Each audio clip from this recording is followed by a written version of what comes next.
Gagawa po tayo ngayon ng pizza. Ito po ang mga ingredients.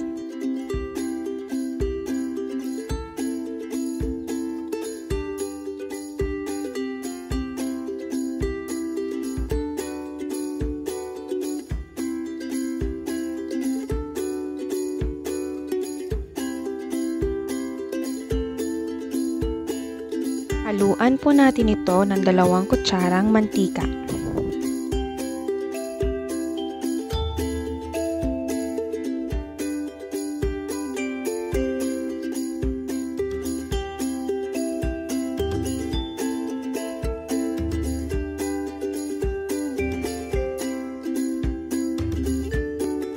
Ilagay na ang sauce. Pagkatapos malagay ang sauce, isunod naman ang cheese.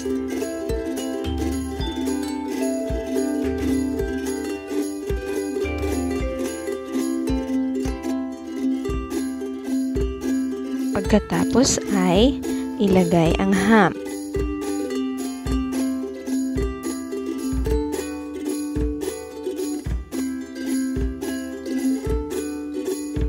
Pineapple chunks.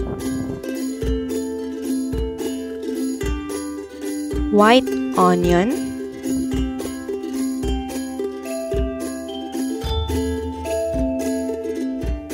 at ang green bell pepper. Lagyan ulit natin ng cheese para mas masarap. Ayan na, ready na siyang ilagay sa oven.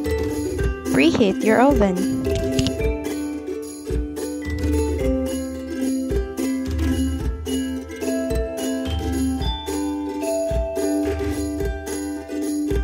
Bake for 15 minutes.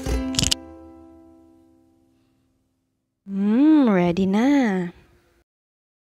Pizza is ready to serve. Thank you for watching. Please don't forget to like and subscribe.